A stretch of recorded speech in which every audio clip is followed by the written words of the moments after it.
Okay, let's do it. All right, good afternoon and welcome to our community education webinar entitled Demystifying Senate Bill 540. My name is Beth Vaughn and I'm the CEO of the California Community Choice Association. We are the trade association representing the interest of community choice aggregators, which are nonprofit local government energy providers serving electricity to over 14 million people in the state. We are co-hosting this educational webinar along with the California Environmental Voters. Thank you, Fatima Iqbal Zubair, for being here today. We both agree that this is a very important topic worthy of detailed study. Over the past decade, Cal CCA has engaged in the various iterations of regionalization that have come before the California legislature. 2 years ago, when we saw the Holden Bill reappear, we began a series of study sessions on different aspects of regionalization. For example, the development and operation of the Western Energy Imbalance Market, the Western Resource Adequacy Program, regional transmission issues, emergence of the Southern Power Pool, and Markets Plus. This led to the adoption of high-level principles regarding regional coordination.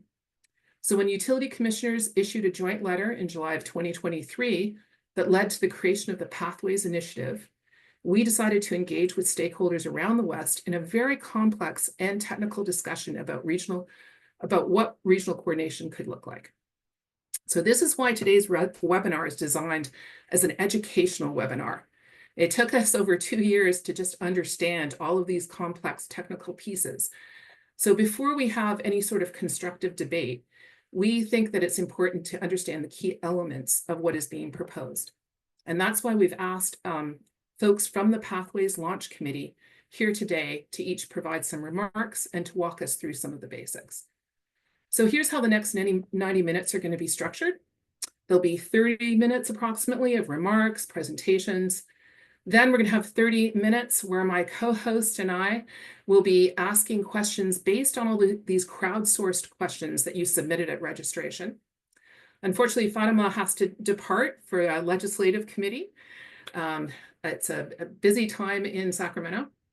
But then for that final 30 minutes, our panelists will answer questions that the audience submits using the Q&A function. So if you look at the bottom of the Zoom webinar here, you'll see Q&A, and I see there's one in there already for us to have a look at. So we'll be answering those live.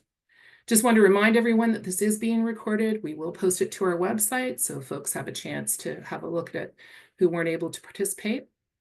And with that, I'm going to turn to my co-host, Fatima, who is the Legislative Affairs Manager at California Environmental Voters, and I believe also the chair of the Progressive Caucus of the California Democratic Party. So Fatima, over to you. Thanks for sharing that. Yes, I'm speaking here in my capacity as California Environmental Voters, but we all do many things sometimes outside of work to just move things along. So thank you for that. Okay, so yes, on behalf of Envir Voters, we're very proud to host this presentation, and we hope that it's very educational and answers a lot of questions. We have a lot of experts here, so we're really grateful for that.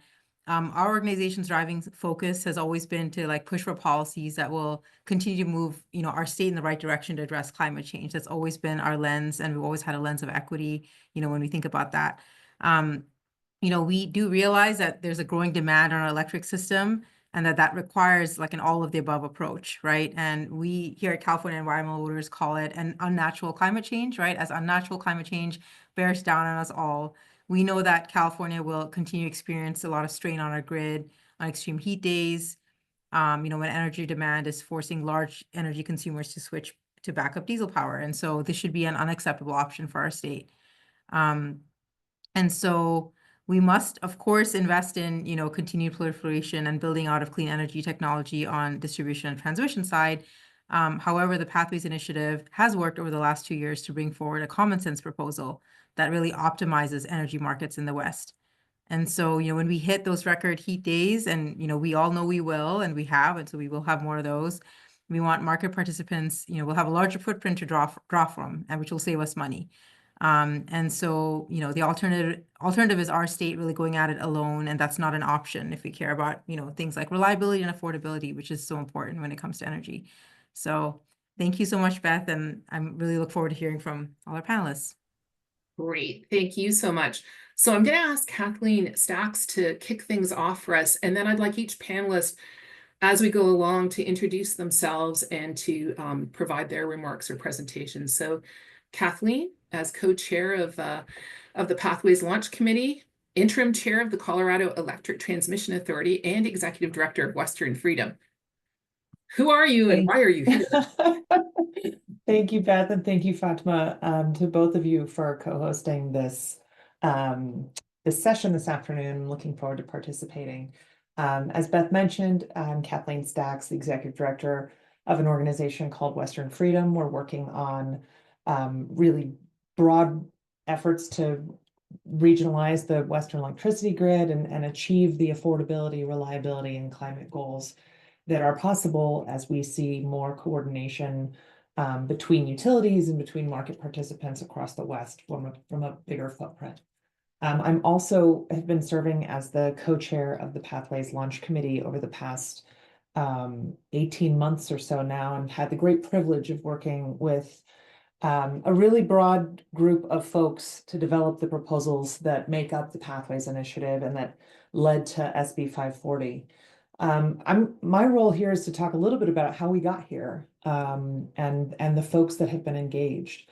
So in July of 2023, on the heels of AB 538 and Assemblymember Holden's last effort to try to turn the CAISO into a regional transmission organization and change the full governance of that entity into a fully independent, not California governed entity, the West kind of realized that this was not going to work. This was an unreasonable request for a handful of reasons, and regulators in Washington, Oregon, California, Arizona, and New Mexico got together and sent a letter to the region saying, we need to try something different. And we want stakeholders to come together to develop a proposal that is not asking California to give up all of its control, but is instead developing a proposal with the independent governance that the West really needs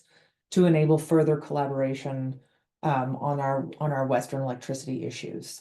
And so a group of 26 folks representing 12 different sectors, including everything from utilities, public power, community choice aggregators, to environmental interests and consumer advocate groups, public interest organizations, and clean energy developers, and several others came together and spent many hours working to achieve the launch committee's mission, which was to develop and form a new and independent entity with independent governance that is capable of overseeing an expansive suite of West-wide wholesale electricity markets, trying to enable the largest footprint that could include California and maximize overall consumer benefits, building upon the existing CAISO market structures that already serve 80% of the Western interconnection, minimizing duplication and incurrence of additional costs,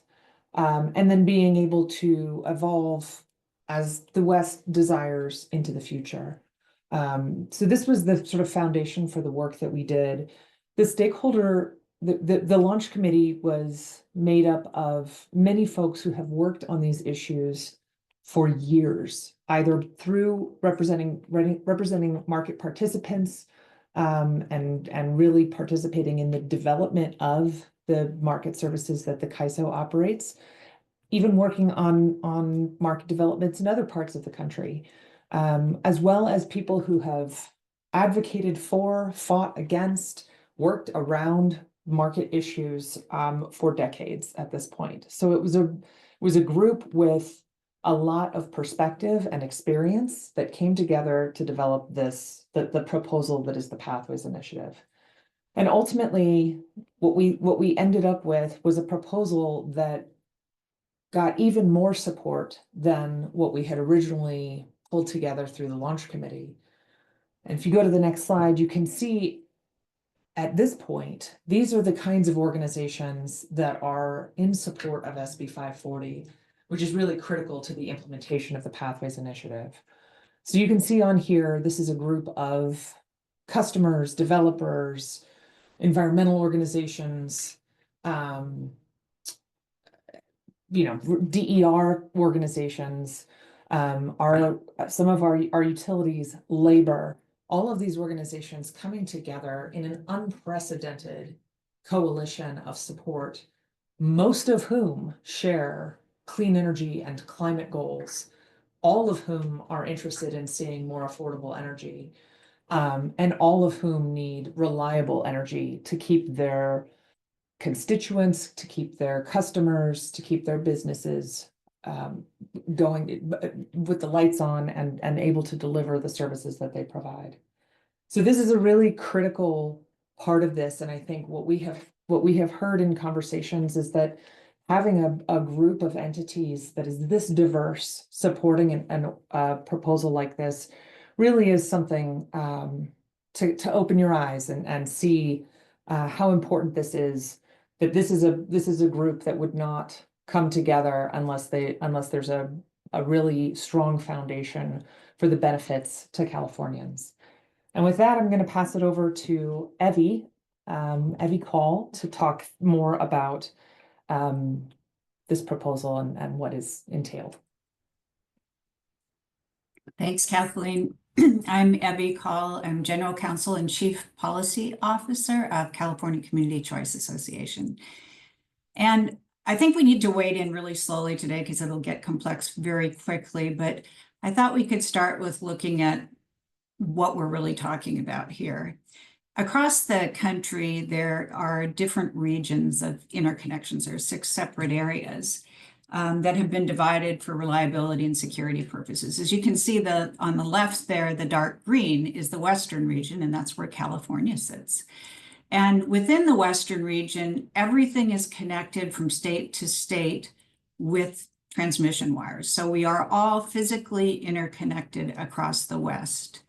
But despite the interconnection that we have, we are not using organized markets as efficiently as we could be. In fact, there's only one organized market right now in the West, and that is the CAISO market, the California Independent System Operator markets that are run for most of California and a few other states participating in the Western Energy Imbalance market. So what we want to do is take this interconnection and make it useful in terms of exchanging energy among the states. So the question is, if we already have a market in California, if the CAISO is already running those markets, why do we need to do this? What are we getting to here?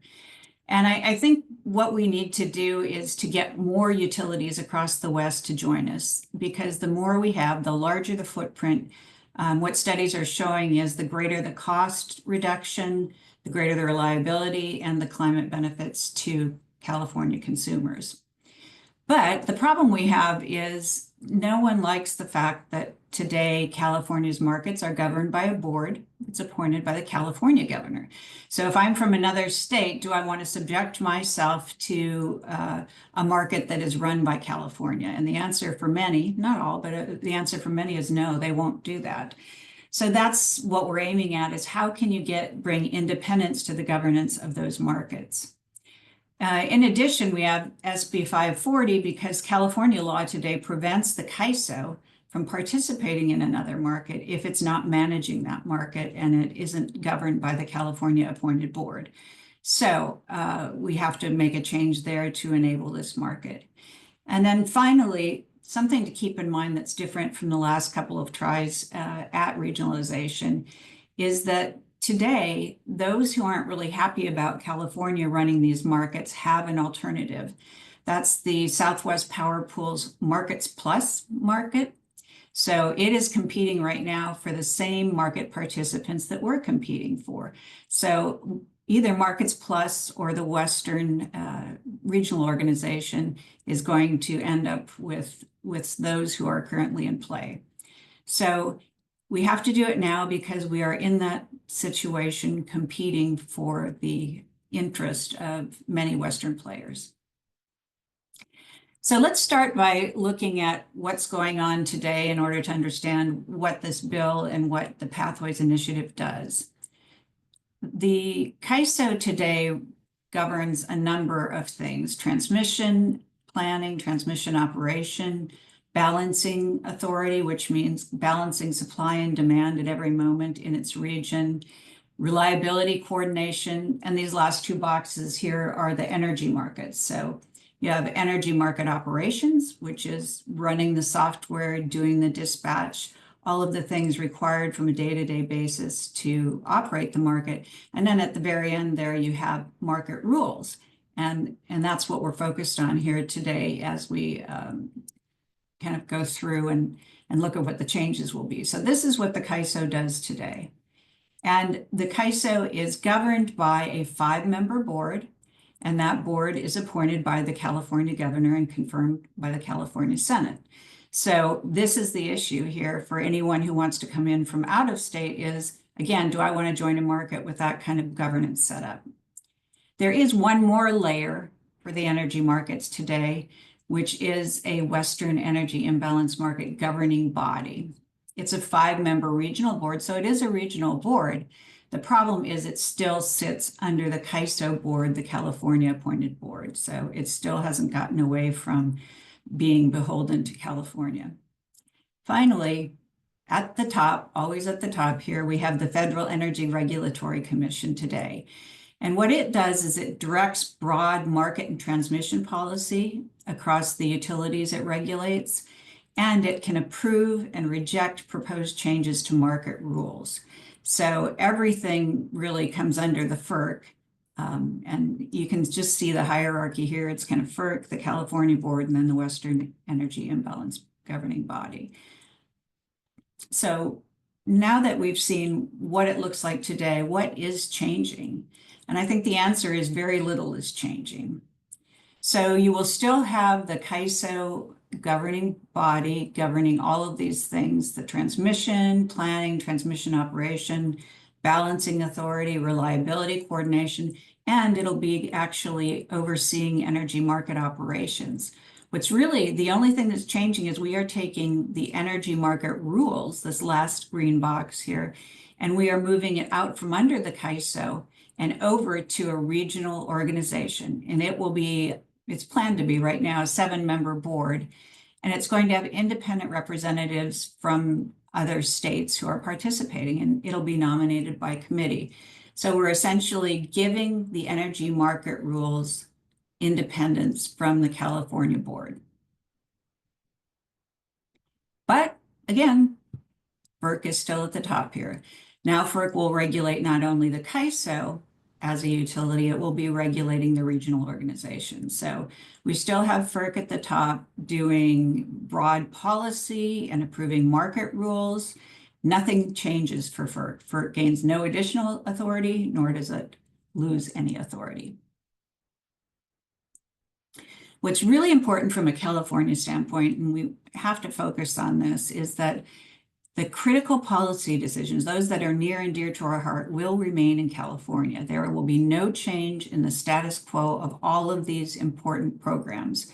And there are many more that probably aren't on the list here. But I wanted to highlight 2 of them. One is that the first box there, procurement and integrated resource planning, California will remain free to choose and direct what types of resources are going to be used to serve its consumers. Nothing is changing there. That is a matter of state law. It will remain a matter of state law. And California will be directing the load serving entities in the state in terms of how they want the ultimate mix of resources to look. And again, a box over to the right there, the renewable portfolio standard and greenhouse gas targets, you're probably familiar with those. Again, those are a matter of state law. Those are not a matter of federal law. So all of these boxes here, rates and distribution planning, all of those things will remain within the sole jurisdiction of California, overseen by the CPUC and in some cases local or governing bodies as well. But it's outside of FERC jurisdiction. One other question that's come up is there's been an argument that once SB 540 passes, game's over, we're committed. And nothing could be further from the truth, because the RO participation by California is both voluntary and it's conditional. So if SB 8 or 540 is enacted, the process really is just beginning, because at some point the CAISO and the utilities have to elect whether they want to participate in the markets at all.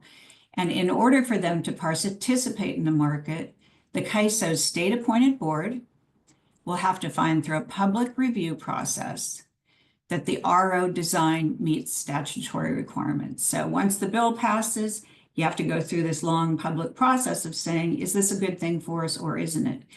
And they also have to verify that there are certain guardrails in place and that there's a ripcord for withdrawal from the markets. So there are groups of guardrails here that I've summarized that are really important to remember. The first is that SB 540 will require that in order for California to participate, the RO, the regional organization, must have an obligation to respect state authority and policies. If we don't check that box, we can't join the RO. And in fact, the Pathways Initiative contemplates that this obligation will be a part of the RO's bylaws. Second, there has to be extensive public input and transparent processes. And if you look at SB 540, there's a whole list. I think it's 345.6A, 1 through 12. There's a list of all kinds of different types of public input that will be required, including a new consumer advocate organization that will be funded by the RO, a Office of Public Participation, a public policy committee. There's a range of different ways that the RO will have to be designed in order to meet California's requirements. Next, it has to allow compliance with our greenhouse gas emissions program, which the CAISO does today, and we would expect the RO to do tomorrow. It also has to have market monitoring and analysis. And again, the Pathways program is contemplating the same kind of market monitoring and analysis that the CAISO has today, except it adds the need for a consumer lens to be placed over that market monitoring.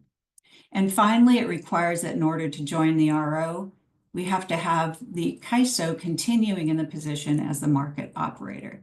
So all of these things must be present in order for California to say, yes, it looks like a good deal, we should join. There's one more critical thing, though, to remember is that not only are those conditions present in the RO design, but we have a ripcord. If we don't like it, if things are going badly, what can we do about that? So let's say we get through, we check all the boxes, we find that it's in our interest to join, we join, and something happens. Something at the federal level happens. What do we do? Well, the SB 540 sets it up so that the CAISO has to stand ready to revert to our standalone market. And in fact, it has the know-how, it has the software, it has a tariff. So it will stand ready to, revert to the market we have today, but focus largely on California if something goes wrong. So California has to conclude something's gone wrong and policy is being threatened, and then it triggers a withdrawal provision from SB 540 that is in the regional organization's implementation agreements. Those agreements will have a withdrawal provision, and in order for California to join, that withdrawal provision has to give California a unilateral right to withdraw without further notice. So without further approvals. So it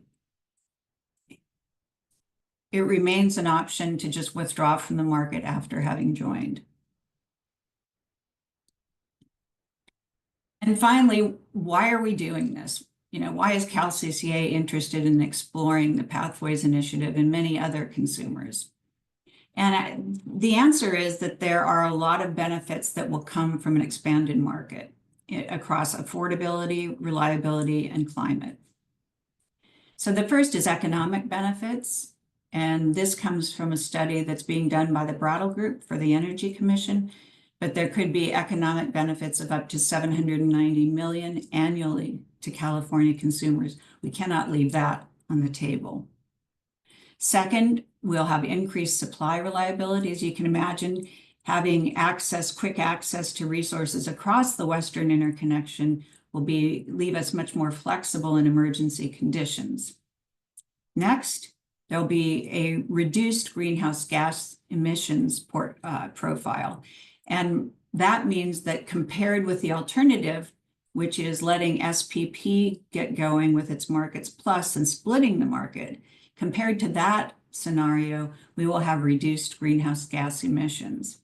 And finally, we will have a reduction in gas-fired operation in California, a 31% reduction. And not only does that get us the greenhouse gas reductions, but in critical areas, it gets us criteria pollutant emission reductions. So this is why we are interested in exploring pathways in SB 540. So I hope I laid enough groundwork for all of us to participate in a discussion and have questions that are coming up. Beth, are you? Go ahead, Mark. Yeah, thanks, Evie. Well done. Mark Joseph. Introduce yourself and provide your remarks, please. Thanks, Beth. My name is Mark Joseph. I've been representing the IBEW since the 1990s on energy and climate matters, and in particular have been deeply involved in the creation of the Renewable Portfolio Standard laws, the whole series of them, and in particular creating the bucket system, which brings all kinds of benefits to California. So beginning in 2011, with the law that created the 33% RPS obligation by 2020, we managed to create a structure so that good progressive energy policy was also good California jobs policy. And those were called the product content category requirements, which are known, colloquially as the bucket system. And that's meant that since that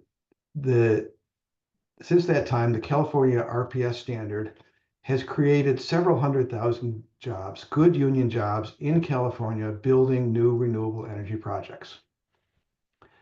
When regionalization was first proposed in 2015 and then again in 2018 and 2023, it would have severed this link so that the new renewable generation that we need to meet our climate goals would not be built primarily in California, but would instead be scattered all over the West. And this is because the prior proposals would have taken all of the functions of the California Independent System Operator and given them away to a new regional transmission organization over which California would have no control. Therefore, we vigorously and successfully opposed those prior regionalization bills. As you heard from Kathleen, in the summer of 2023, regulators from around the West, seeing both the potential consumer benefits, which Abby just mentioned, from regional energy markets, and the prior failures of the past efforts, proposed a new concept, a new pathway, if you will. We heard about this proposal and saw that one of the fundamental premises of the new proposal was keeping the CAISO almost entirely intact, and that the only change would be changing the entity that had final say over what the rules would be for the energy market. This seemed promising to us if and only if we could build in enough guardrails to be sure that California was not giving up too much control over its energy policy, that we would not be exporting RPS and the associated jobs, that FERC would not have too much control over our energy policy, and that this would continue to be both good for the environment and good for California jobs. We decided this effort was worth investing the time and resources into developing to see if we could meet all of our criteria. After a year and a half of work, a lot of work, we think we succeeded. You've seen the structure that is part of the Pathways proposal and seen that it is very, very different from the prior regionalization proposals. All of the concerns over the prior proposals, which we shared and spent lots of time and energy opposing, are addressed in the Pathways proposal. And given the incredibly broad support from virtually all sectors, which you saw Kathleen talk about, we're confident that we have found the sweet spot where we can get the consumer and reliability and environmental benefits from a West-wide energy market without giving up the things we cherish, without giving up the RPS, without giving up the California jobs, without giving up control of our energy policy, and without going backwards. Instead, we would go forward and we would use California's commitment to build out 7 gigawatts a year of new renewable energy generation for the next 20 years to spread the benefits of California policy throughout the West, but not by imposing our policy, but by spreading the economics of clean, cheap, renewable energy. The bill has been carefully crafted to ensure the guardrails in the pathways proposals are mandatory, and the proposal will not proceed unless they are approved by FERC just as we have designed them. If not, then we just don't pull the trigger. And if FERC says the rules have to change in the future, whether because of Trump or anything else, we have the absolute right to withdraw. And as a result, we are confident that the Pathways proposal in SB 540 is exactly the next step we need on the path toward 100% GHG-free electric system. Thanks. And now back to Beth. Okay, thanks, Mark. And I'm seeing a lot of questions in the chat around FERC and Trump and the federal power. So I think we may come back to this again in the discussion. I think we can't explore this enough. Michael Colvin, in the meantime, over here, the director of the Clean Energy Programs for Environmental Defense Fund. And I think, Michael, you were at the California Public Utilities Commission for over 10 years. So Yeah. a great source of information about how do things work. But I'm really curious to hear from with your EDF hat on, what do you think about what's being proposed in SB 540? Well, thanks, Beth. And I just want to take a moment to thank not only you and Fatima for hosting this, but I'd like to thank all of our 150 plus participants for just sharing your time with us today. This is a wonky topic, and I'm really glad to be able to have some of this dialogue. So I'd like to take a step back from all this great information and ask a really fundamental question. Why should California have a regional energy market? And to steal a line from a dear friend of mine, it comes back to the 3 R's: rates, reliability, and renewables. When California passed a law, Senate Bill 100, we sent out a clear signal that said we are going to have a 100% clean electric grid. And we're going to leverage that electric grid to decarbonize almost the rest of our economy. That means we're going to have to make a massive suite of investments. We're basically going to have to 3x the size of our electric grid. And EDF likes to do big things and try and figure out and ask how to do the hard questions. And so after seeing that law get passed, we rolled up our sleeves and said, well, this was a great law. Could we actually do it? Can we keep the system reliable, have a 100% clean grid and a 100% decarbonized economy, and not have rates go through the roof? And the answer is yes, we can. And this can be done. That's incredible. Hooray. But in order to be able to do this, we need to both be smart about the generation assets that we bring online, and we're going to need to have a whole portfolio of clean generation assets that are there. And then our modeling team sort of said as an offhanded remark, oh my gosh, this would be so much easier if we had a regional electric grid so that we wouldn't have to build it all in California, given how hard it is to build things here with our land use constraints and some of the other things that we have. And that really kind of planted a seed. And so when the regulator letter was issued a year and a half ago saying, hey, we want to try and have a different kind of conversation on a regional energy market, we said, we're in. We want to be a part of that conversation. And so that's why we joined the Pathways process. I'd like to emphasize a couple of things. Some of this has been touched on by the others, but I want to try and make it as clear as I can from at least the environmental perspective. First and foremost, our state's clean energy policies, including the Renewable Portfolio Standard, our climate change laws through Assembly Bill 32, an emissions performance standard, which essentially banned new coal contracts, a whole suite of other things, all remain intact.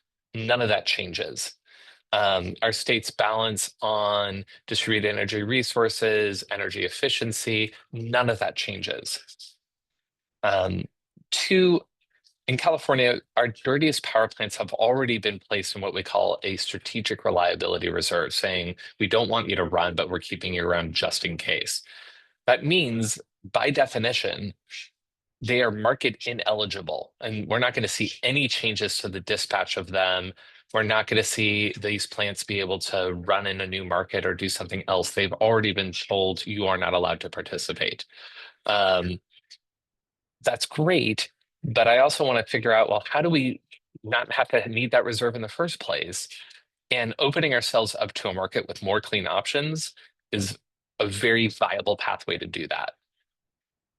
And I think that brings me to my third point, which is the economics of a regional energy market is going to bring online faster, more zero emission resources, and that's going to accelerate our decarbonization trajectory, meaning we're going to be able to bring more clean things online faster and cheaper. Those are good things. So what can the market do itself? Why, what is it that we're trying to get out of this? Well, I think there's two things. The first is that we can optimize when our existing power plants run better, meaning we don't have to be running as much fossil. We can have more clean resources be integrated. We can say, hey, we have extra solar. Hey, you have some extra wind at night. We need to be able to do some trades to make it so that we don't need to be relying on fossil nearly as much. That's great. And that's all about sort of optimizing the investments that we've already made.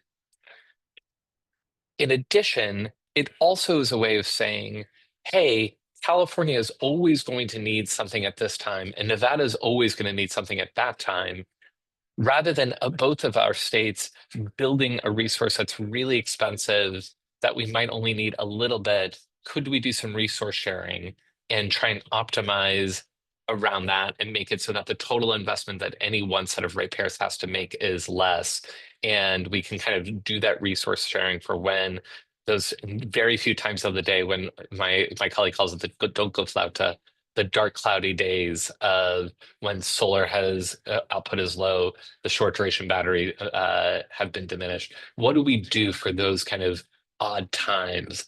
And so building something that leverages the geographic diversity of the West makes a lot of sense. Now, we are California, and we know how to do big things. Could the state figure out how to fully decarbonize its grid and keep it reliable, keep the lights on without a market? Sure, we probably could.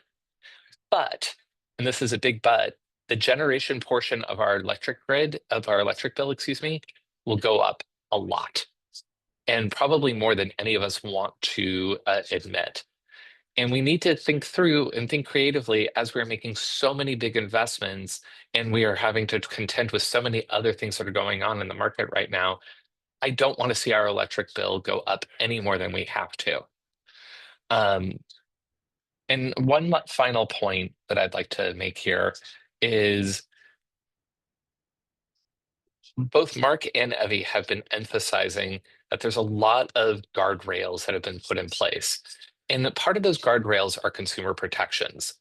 I've looked at electricity markets, and the entire pathways process has brought in experts from around the country of how is your electricity market designed? What do we need to do? What are the best practices? And we try to integrate all of those and then evolve them on top of it. And this is, in my mind, now what's being proposed in the Senate Bill 540 is the strongest suite of environmental protections and consumer protections and sort of access of public policy protections of any organized electricity market in the country. Are there things that are going to need to be made better over time? Of course, there's always going to be room for improvement, but we are not starting at zero. We are starting on the shoulders of everybody that has come before us. So with that, I just wanted to say thank you again for your time and your interest, and I look forward to getting into the Q&A.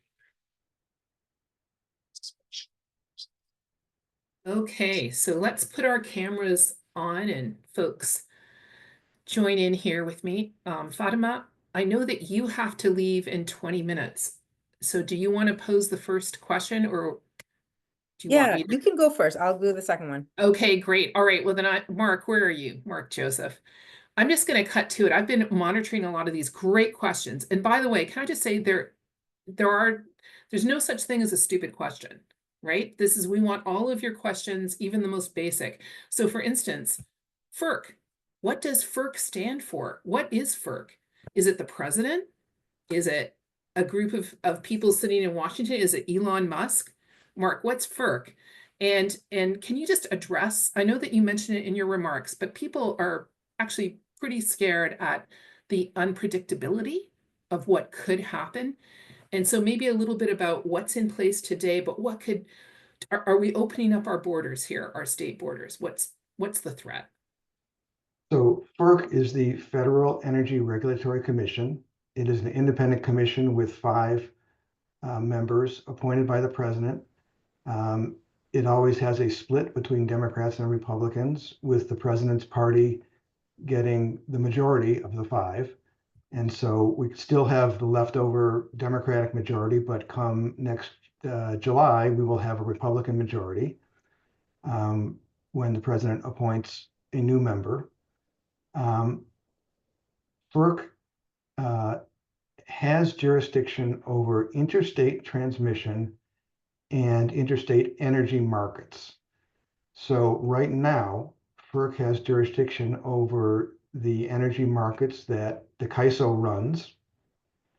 And if the Pathways proposal proceeds and a new regional organization sets the rules for those energy markets, then FERC will still have jurisdiction, exactly the same jurisdiction it has today. So this is one of the really key points. FERC has jurisdiction over the energy markets now and in the future, and that will not change. That is federal law. Is it possible that the Trump administration will try to do some bad things with the energy market? Yes, it is possible. They tried in the first administration. There are provisions in Project 2025, which would be bad if implemented. There's no question about it. It is a problem. It is a risk. But the important point for the Pathways discussion is that risk is no more or less if a new regional organization is setting the rules for the market, because if FERC decides to, pardon the phrase, trump those rules with some nationwide rule about how the energy markets are going to work, then, that will be the case. Obviously there'll be litigation just like there was last time, and, that we either will or will not succeed, but Pathways doesn't change that. So Mark, I'm going to push on that a little bit. Okay, so we say yes to Pathways. We begin this very public process that Evie described in one of her slides, right? It's not just that we automatically join a regional market. There's a number of conditions that have to be met. All right, check, check, check. We're now part of this regional organization. We don't like where it's going. And maybe you can explain, one of you could tell me, like, what could go off the rails that then would lead us to want to pull this ripcord. And I think that's where I'm seeing a lot of questions here, where there's a fear of, you can't just pull the ripcord. Trump walks in, or the federal government goes, nope, sorry, you joined, you're stuck. That's it. Yeah, so there are two really important off-ramps for us. The first is, this would not even begin until 2028. There's a lot of work between now and then to stand up the regional organization, to create all the new contracts, to get everything in place. It will take until 2028 before that could even begin. By 2028, we'll be in the 4th year of the Trump administration. And we may already know that this will be a terrible idea, and we just won't proceed. It's important to recognize that SB 540 is permissive. It is not mandatory. It does not require anything to happen at all, and simply makes it possible if we decide, if the appointees of the California governor decide in 2028, hey, this is a good idea, we should proceed. If then, after we proceed, then something goes wrong, either because some rule that the Trump FERC imposes or anything else that makes it no longer in California's interest to proceed, then we will have a unilateral right to withdraw. And so people ask, well, how do we know that the ripcord will really work? How do we know that the regional organization won't change the rules, or that FERC won't change the rules, or how do we know? And the answer is, when we submit the proposal for the tariff to the FERC in the first place, FERC will have to accept our rules for withdrawal. If FERC does not accept our rules for withdrawal, then that's one of the guardrails that's in SB 540. then the CAISO will not have authority to proceed with this. So either FERC accepts our rules and we have the right to withdraw, or they don't accept our rules and we don't proceed. Okay, great. That's actually very helpful. Fatima, hand it off to you. Okay, thank you. Okay, so something else that, we hear a lot of concern about is that, will we be bringing coal to California, right? But the answer is no, but what about like in-state fossil fuel generation? Will this be providing a new market for dirty power plants? So I'll let Michael answer this.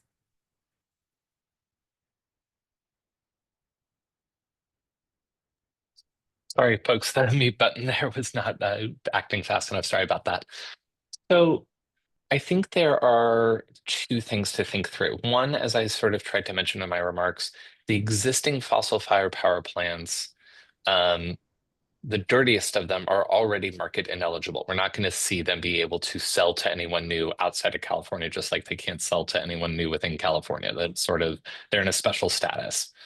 And as the other part of what I said, the existing state policies on no new fossil powered resources are allowed to be online by 2045, that all stays the same. So in terms of new long-term contracts, who can build something on that, none of that's going to happen. I will sort of observe, well, what do we do for the existing fossil plants? How do we make them not run as much?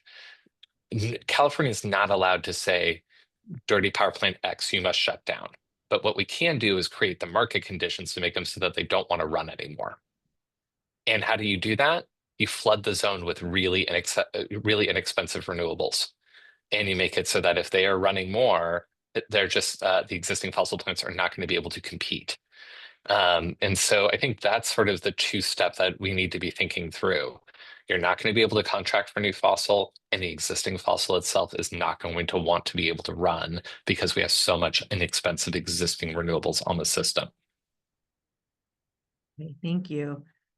Let's ask a question to Evie next. Okay, so critics of SB 540 claim that this bill will increase greenhouse gas emissions. They point, and I saw a question on this actually, and that the audience asked, they pointed to a slide provided by the Brattle Group at the January 24th, 2025 CEC workshop to make their case. So is that a fair reading of Brattle's analysis?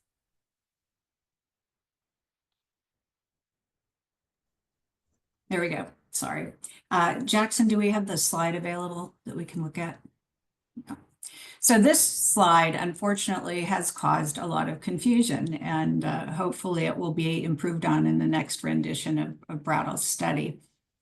But let me walk through each of the graphs here to make sure that we understand them. And let's start off at the right. This is what's confusing, which is the change in CO2 emissions. So this is a study that uses assumptions. It uses gas price assumptions, resource assumptions, all kinds of assumptions. So like any model, we shouldn't be looking at the absolute values it produces. We should be looking at relative values. So when you look at this, you say on the left is success of SB 540, and that success brings us the expanded EDAM. It grows in footprint. And you can see the benefits there. California carbon emissions fall. And unfortunately, WEC emissions rise to some degree with the expanded EDAM. But what's important is if you look at the next bar graph, the split market, that's what happens if we do nothing. That's what happens if we fail. And if we fail, you can see that California's emissions fall. The reduction is much less than it would be under expanded EDAM. And if you look at the WEC emissions, they are more. So what this tells us is from a CO2 emissions standpoint, it's better to be successful and expand EDAM than to let it go to markets plus and end up with a split market. If you go to the middle set of bars there, what that looks at is what is the California curtailment situation. And curtailment happens when there's too much renewable resources on the grid. more than we need in California. And some of those resources are asked to, turn down so that they're not generating and not delivering into the market. So that's a bad thing for customers because looking at CCAs, they have contracts with renewable providers and they pay for that energy whether or not it actually gets delivered. So it's important that we not ask consumers to pay twice for the same energy and that we reduce curtailments. And what you can see again in the expanded EDAM is the only case, and that's the successful case, in which we get a meaningful reduction in the curtailments of wind and solar plants. Finally, if you look over to the left, it looks like what is the mix of the generation that's going to be involved in the expanded EDAM, the successful case, and the split market, the failed case. In the successful case, what you can see is a significant reduction in California on the gas-fired combined cycle turbines. So you can see a 31% reduction there. If you look at the split market, you get a reduction, but not nearly that much. The other thing to observe is that on the expanded EDAM, you get more wind, you get more solar, and other bits of that mix. Whereas when you're looking at the split market, you are getting more gas, that's the light green, and you're getting coal, which is the gray. And note that there's no gray over in the left bar. The one that kind of looks gray is actually blue, but so there is no additional coal in the expanded EDAM case. So, essentially this slide tells us that if we do SB 540 and are successful, greenhouse gas emissions, criteria pollutant emissions will be better than if we do nothing.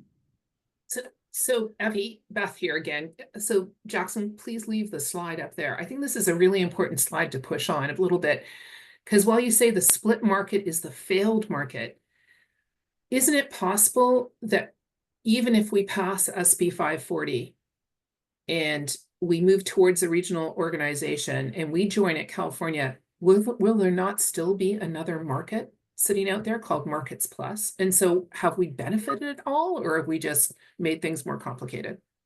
Really good question. And Jackson, can you go to the next slide? Oh, and I honestly didn't know you were going to do this, so I did not tee this up. I know. I mean, it's the best way to explain it. So when I say expanded EDAM and split market, I'm talking particularly about models that Brattle did. So you will have a split market no matter what happens. That's true. We're not going to do away with that. But the more folks you get into the expanded EDAM case, the better off you are. And so the goal is to get to this kind of situation that you see on the far right, where you have all of those balancing areas involved, as compared with, I think on the next slide, Jackson, is the split market. Yeah, so there's the split market case on the right and it is split. So it will always be split, but the way in which it splits and the degree to which it splits is really important. Is this written up anywhere? So people, again, I go back to my opening comments. This is technical and complex.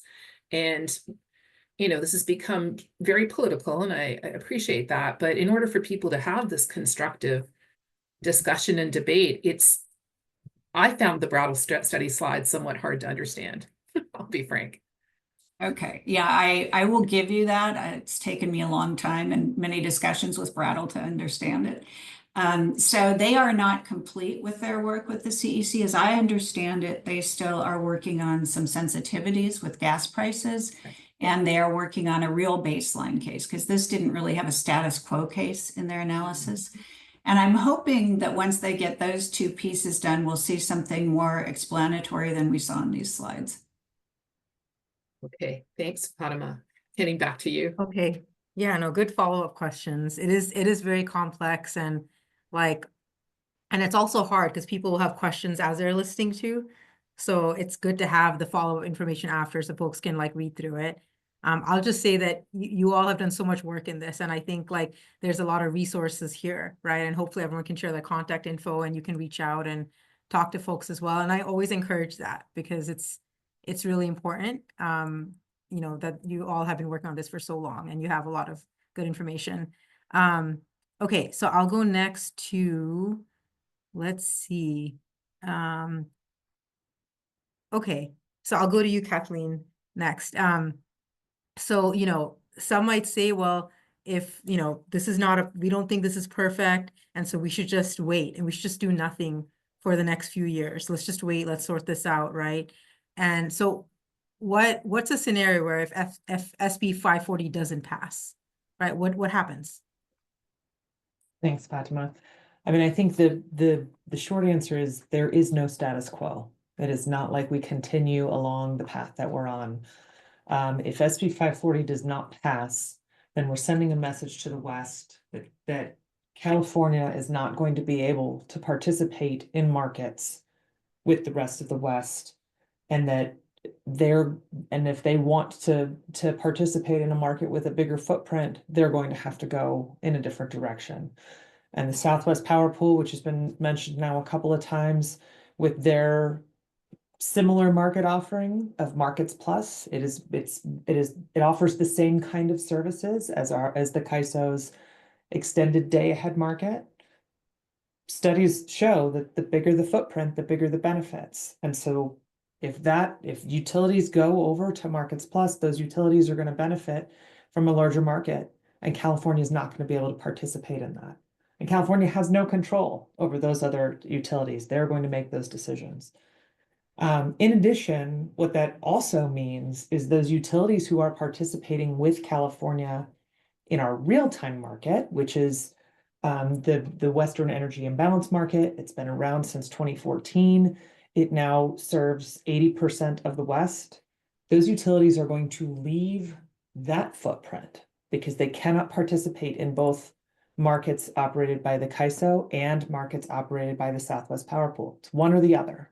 So they will leave the EIM and the benefits that California is receiving every year from being able to sell just that little bit of excess energy into the market and access other utilities' excess energy in the market is going to reduce dramatically. So California, as we continue to see more clean energy resources come onto the system, we're seeing lower emissions, we're seeing affordability benefits, we're seeing reliability benefits because of that big footprint for the EIM. If we do not pass 540, those benefits are going to erode pretty quickly.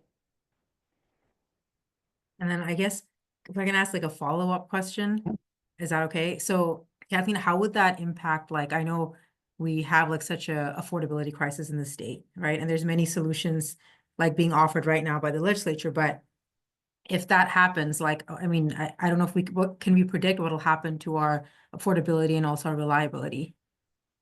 Yeah, they will both suffer.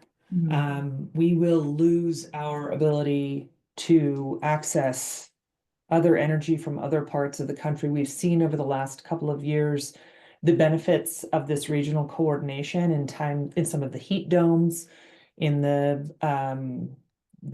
frigid temperatures we saw last MLK weekend. We were able to keep the lights on and avoid blackouts in some of these extreme events because we've been able to trade that excess energy with our partners. That ability will go away. And the ability to sell off some of our excess energy, which continues to keep costs down, will also go away. And so this will most certainly decrease reliability and increase costs to customers. Thank you. Beth, I'm going to turn it over to you, and I'm sorry everyone that I have to leave a little early to committee, but No worries. Thanks, Thank you Fatima. so much for being with us here today and for helping co-host this. Really appreciate it and appreciate the perspective of your group. So good luck in the legislative committee. Okay, folks, we're here for another half an hour and there are a ton of questions to answer. We will also, I believe, Leora, we're going to answer these questions. We'll type some answers to them as well and make those available. We have on our webpage, and maybe Leora Jackson, you could put that into the Q&A or the chat, I guess, so people can see the link to where we have a webpage where we've been putting FAQs and text of the legislation, that sort of thing. Can I actually, I want to go back a little, Michael Colvin over here. So I think for me, the hot buttons have been Trump and FERC. The other has been definitely the Brattle study and what we've been seeing with the GHG emissions. So thanks, Evie, for going through that. And I know that Fatima asked you about coal, but here's one of the questions I keep hearing is what about, we know that we can't build and operate coal or develop coal resources here in California, but what about resource shuffling? Would the energy market therefore be taking, would be energy be traded and be delivered here to California from coal plants? So it's a great question, Beth. So I think there's, again, let's focus on two things. One, what do we do about existing coal plants? And then two, is there a possibility that new coal plants could be developed? I don't think there's really a serious conversation anywhere about California contracting for new coal-fired power plants. So I'm just going to kind of take that one and say it violates the emissions performance standard, and just sort of say, nope, not going to happen. And so we're really then talking about the existing coal-fired power plants that are in the West, and could California be picking them up? So our existing climate change laws that are on the books today saying that we can or cannot sign new long-term contracts, so, all that stays in place. But part of the existing energy imbalance market says that we have to identify the resources when they first come onto the California system, and then surrender allowances accordingly. And so it's a part of our cap and trade that California has had since 2000, the mid 2000s. All of that stays in place. Now, is it possible that there could be 1 MWh somewhere that increases because of a plant? Maybe, but then we would have to surrender allowance for it, and there would be kind of an economic cost attached to it. And on the long-term trajectory of this, there's just not going to be enough allowances that are there. But I just said a lot of really complicated gobbledygook on allowances and emissions trading. So let me maybe say that a little bit more clearly. At its most fundamental level, any kind of coal-fired power plant is going to be baked in with the cost of fuel. So there's both the how much does it cost to run the plant, and then how much does that fuel cost itself have. All of the renewables that is going to be competing with all have zero fuel cost attached to it. And so just from an economic perspective, coal is always going to be more expensive than the renewables of the stuff that's already on the system. And so that power is just not going to have a place to go. And if we're talking about the resource shuffling, the way that I think about it is right now, California does not have enough places to sell all of the solar it wants to sell. And so if we could have more of a market opened up to it, it's going to be competing head to head with those coal-fired resources. And last time I checked, zero cost a hell of a lot less than something that's greater than zero. And so their hope is that we're going to make those coal plants shut down even faster because we are going to be introducing more cheap power onto the system. And I know that, in Evie's slide, she showed where a lot of the policy decisions live, right? Both with in California, the legislature, the CPUC, Energy Commission, so we have our mandates, we have our SB 100 goals and everything else. But I think, and maybe you can speak a little bit to it because of EDF's, much broader footprint across the whole country. But when I think back at previous iterations of regionalization, we did not have partners in the West that had such clean energy mandates as they do now. A lot has changed, right? Yeah, so it's a great point, Beth. I think right now the stat is something along the lines of 80% of the West, of the customers in the West, are under a clean energy mandate. And so when you think about who's going to be trading for power, you have to recognize that 80% of the West is sort of saying, we don't want that resource and we're not going to be picking it up. And so the number of buyers that are going to be out there wanting to pick it up is just much, much smaller than it ever has been. And that number is only going to be going up over time. We're seeing that being embraced more and more. Okay, well, that makes me want to turn to Mark here, because as I think about, well, from my perspective, representing load-serving entities, what we've seen is very tight markets across the West, irregardless of having this regionalization, right? We buy and sell and trade with partners all over the place already. through other mechanisms. But what I'm thinking in particular is jobs, right? You mentioned the buckets, so that everyone understands renewable portfolio standard. You were instrumental, I believe, in getting into the legislation what we call the bucket system. And so that has meant jobs for Californians. Are you concerned with having a regional market that jobs will go outside of California? How do you ensure that there's enough for everyone and that the labor and therefore the unions are behind this effort? Yeah, this is a really important point for us. The effect on jobs was the primary driving reason why we vigorously opposed the prior 3 regionalization efforts, because that would have resulted in jobs leaving California for building new renewable generation elsewhere. The fundamental difference from our perspective between the prior proposals and this proposal is that it keeps almost all of the CAISO's functions, including its balancing authority functions, intact. And it's the balancing authority function, which is the anchor for building renewables inside that balancing authority, which is inside California for the most part.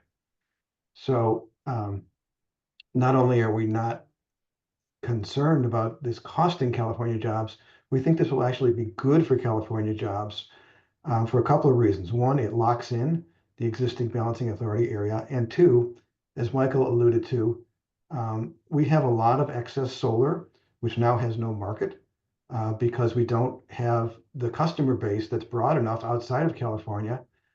Even though we have willing buyers out there, we have no way to get that solar to customers outside of California. And so we end up just wasting it. By not wasting it, by instead selling it, we do a variety of things, including, as Michael said, undercut the economics of fossil fuel plants outside of California. And we improve the economics of solar in California. By improving the economics of solar in California, we lower costs for consumers, and we improve the economics for development in California. And this should mean more jobs in California rather than less. It makes California a better market for building solar, so that, we think this is a positive in a whole variety of ways for jobs in California. So there's a question here in the audience: where is all this cheaper, greener power going to be built, please? California is actually a really big state. And yes, it's true, solar power plants, utility scale, take a lot of land, but we're a really big state. In particular, I point out that in the Central Valley, there is lots of farmland that is fallowed because there isn't enough water. And under the State Groundwater Management Act, has to be fallowed. There are lots of landowners who want to do something useful with their land now that they can no longer farm. They're begging for new solar on their land so that it becomes economically productive again. There are estimates are 20 to 30,000 megawatts worth of land just in the mid-Central Valley on land which has very low habitat value. Building there is supported by a whole bunch of environmental groups because it has low habitat value. And so, there's a chunk of the answer right there. Let's do something with land we otherwise can't do anything with and which has no other value. Okay. Abby, I've seen this question come up over and over, and you tried to cover this, I think, in your slides, but it's this question of, back, in 2019, in the last Holden bill, we didn't have we didn't have the EDAM. It wasn't coming, right? Extended day ahead market. And we didn't have the Western Energy Imbalance market operating in the manner that it is now, where they work so closely with the ISO board. I don't know if people know, but monthly, the 2 boards sit together at their monthly meetings to consider things. So the question is, and it's gone, it was Sarah that asked this. Yes, she says, my understanding is that WEM and EDAM, so those 2 acronyms I just used, are going ahead without the need for pathways to be approved by the legislature. My understanding is we don't need pathways to implement WEM and EDAM. So what does approving pathways add to or change about the Western regional market? Yes, that is a very, very common question and a really good one. You're absolutely right as far as you go. And what the difference is that there are market participants in the West, and I'll name one, BPA, you know, the big elephant in the room. And they are not interested in participating in EDAM or the WEIM as it's governed now, because it's governed, as I mentioned earlier, by the California governor appointed board. So BPA says if it's going to be California controlled rather than regionally controlled, I'm not going to play. So what we're doing is trying to move the governance over to an independent organization so that it won't be beholden to California alone, and it will attract more participants. And then I guess the fallout of this is if, as Kathleen said, if we don't do this, then we're going to see BPA over in the split market. Then we look at the Brattle study analysis of what happens in the split market with the increase in GHG emissions, and we don't reap that economic benefit. So I'm gonna, here's a question here that may seem pretty basic, but I think it's actually a really good question. The audience member says, if we have excess solar, as the presenters have indicated more than once, and also we have batteries, which allow us to use solar in low energy need hours, right? We've talked about batteries for renewable integration. Why are we concerned about needing more power in the future? Let's just stay the course and just be our own separate regional organization. Who wants to answer that one? Any volunteers? Why do we need more power in the future? Michael, you came off of mute first. Yeah, I'll try and give this as an answer. So we looked at this exact scenario when we did some of our modeling analysis that I alluded to at the beginning of our time together. And I think the technical definition is we are going to build a crap ton of solar and short duration batteries no matter what. But there are going to be times where we're going to have low solar output. We have multiple dark cloudy days, and the short duration batteries themselves are not going to be have anything to charge up with. And so we have two things that we could do. We could so overbuild the system with solar to try and compensate and get as much out of that little bit of daylight that we have, or we could open ourselves up to a different resource type, a different resource mix that is available to us. So what do we do? What's the most cost-effective option that is available to us? And that's why we need the market, because there's going to be times when solar plus batteries themselves are just not the only thing that we can have. And so we are going to need something else on our system to help for those sort of, we probably are seeing 4 or 5 times a year where we're going to have multiple dark cloudy days where we're going to be in real system reliability trouble without it. Does someone else? Either way, Yeah. either way, we're still going to want to have a market to be able to figure out, do we charge and discharge within California? Do we sell within another state market? And it's just going to depend on what are the economics of that time of day, what's going on. And more options means better choices get to be made.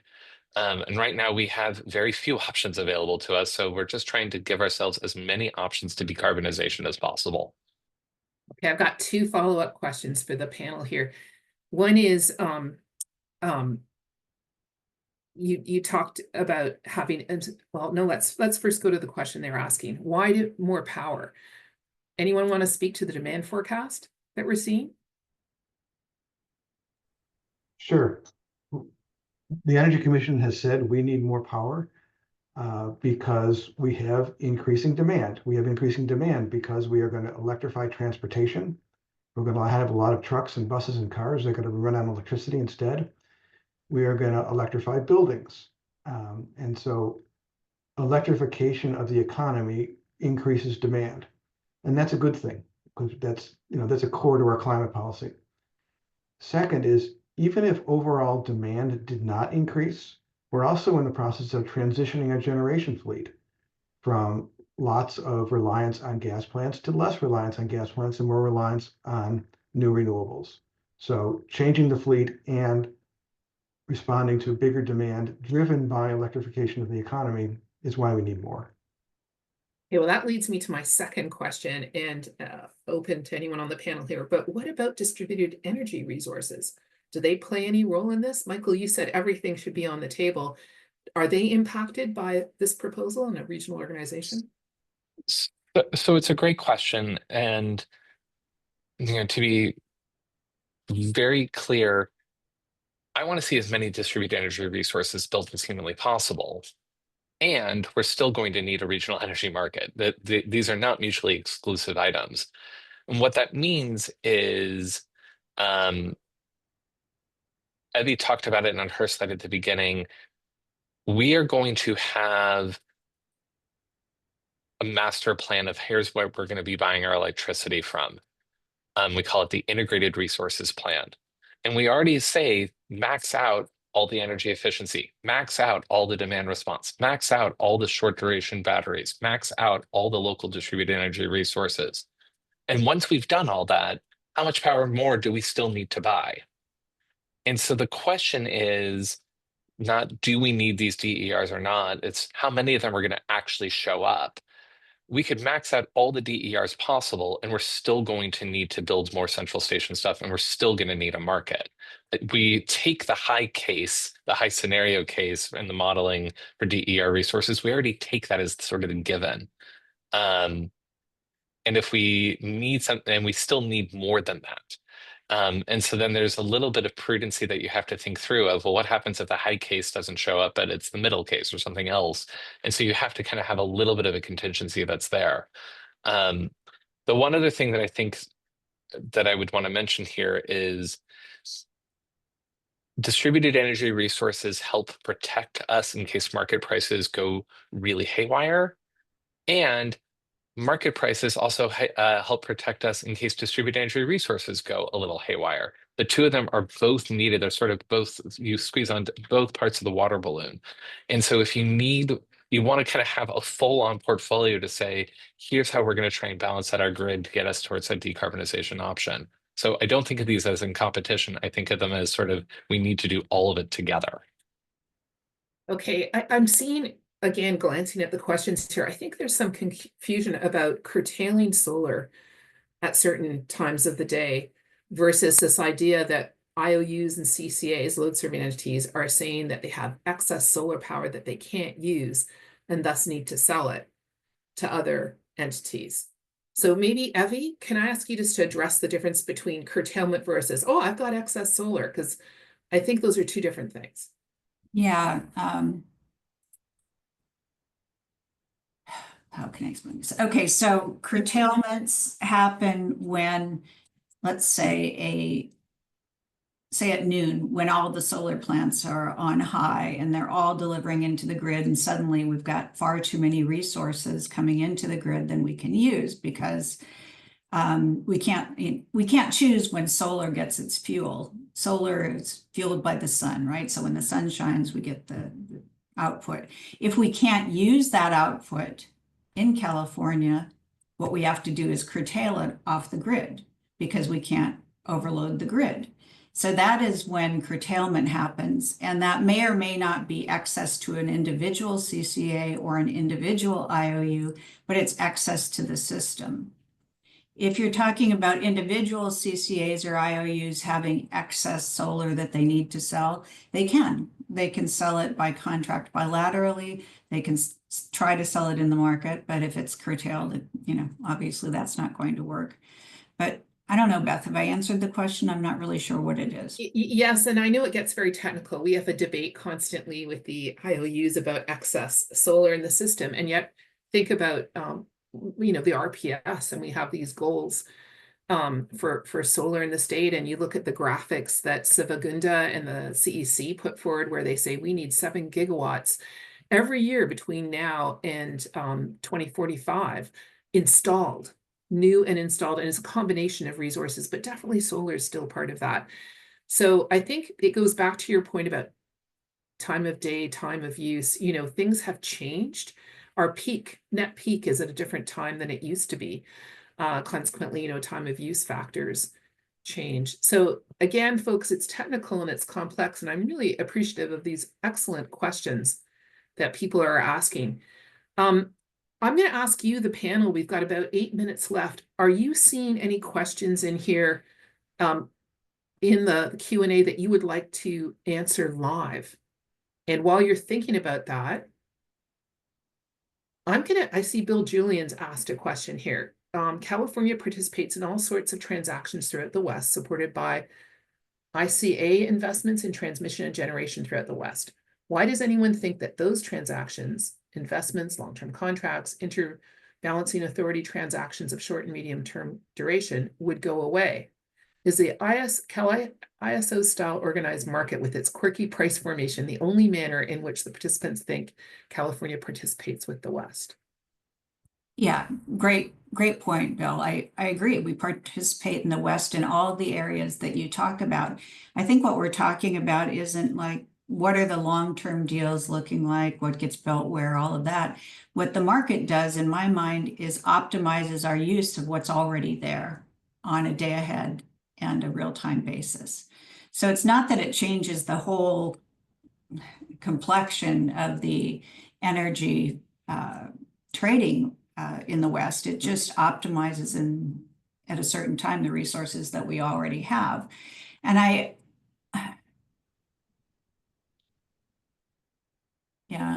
and as to quirky price formation, I know you're not a fan of the market clearing price. I know that. I don't think it's quirky from an economist standpoint, but certainly I understand your resistance to that kind of pricing, which is currently being done at the CAISO. So, if we do market clearing under the RO, it'll be no different than doing market clearing under the CAISO. So, Bill, did that answer your question? Or? Yeah. Fortunately, we can't put the audio on, but he can type back in here. Bill, you've got more questions. One more before I go to all of you to pick your favorite question is that I see a number of questions, Kathleen, around environmental justice groups and whether they are part of the coalition, or even the question of were they a part of Pathways. And I know personally that some organizations are resource strapped and can't always participate, but any comments from you, and maybe comment a little bit on the various environmental groups that were involved in Pathways or are involved. I'll talk about the coalition broadly, and then I might lean on Michael, who was one of the representatives on the launch committee for the public interest organization sector. So he can speak to how those organizations and groups kind of coordinated throughout the process. The way we structured the Pathways Initiative, the launch committee, was to have sector representatives who were supposed to go back and engage with their sectors and get input along the way, and make sure that we were receiving input. Can't include everybody, and no one would want to have joined the 15 hours a week of meetings that we had over the course of the process at times. But we also tried to ensure that we had monthly stakeholder meetings that were open to the public, and we would have over 200 participants in those calls, with an effort to provide information and opportunities for feedback. We had lots of written comment opportunities, really trying to make sure that we were able to provide as many forums as possible for engagement. But to your point, Beth, there are many organizations that are resource strapped and have a hard time finding people, much less funding, to actually engage in these very complex processes and forums. This is something that we actually have taken into account in the proposal that we came up with, and that is reflected ultimately in the requirements for the new RO under SB 540. And that is to have a consumer advocate organization whose job is to engage, to have state consumer advocate offices be able to better engage in these processes and have access to data. Another really critical point was having an Office of Public Participation, whose job it is to really kind of translate a whole bunch of this really technical information into educational resources and materials for people who have not historically engaged in these, or who are trying to understand how this might impact their communities, be able to better understand what's going on and have avenues for participation. So that's really how we've been trying to make this as accessible a process, as hard and wonky as it is. And so to this point, I think what we're seeing at this point, as far as environmental justice organizations in this specific SB 540 conversation, is that it takes resources to engage, and many of these organizations don't have that. So we are making concerted efforts to make sure that they're up to speed and that they're able to learn about these issues and then ultimately take a position if their organization can do that. Mark, do you want to say something about grassroots support? Yes, there have been a lot of questions in the chat about grassroots support. And I want to point out that there's a letter from last Friday from 350 Sacramento, 350 Humboldt, and the Climate Reality Project expressing their support for SB 540. I would love to be able to throw it in the chat if it were a way, but I have only a PDF copy and it's not on a website that I know of at this point, so I can't post a link. But it's a terrific 6-page letter, which is very, very thoughtful and thorough. And I highly recommend it to people who are interested in grassroots support for this bill. I suspect we could distribute it to the group here today, those that gave us their email addresses. Okay, we only have a few minutes left. Last words, roundup, any questions or any last words folks want to say?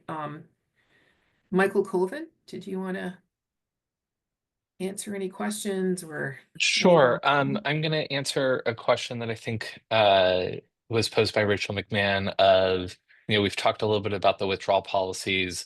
Who makes the decision on if California had to withdraw, who makes that decision?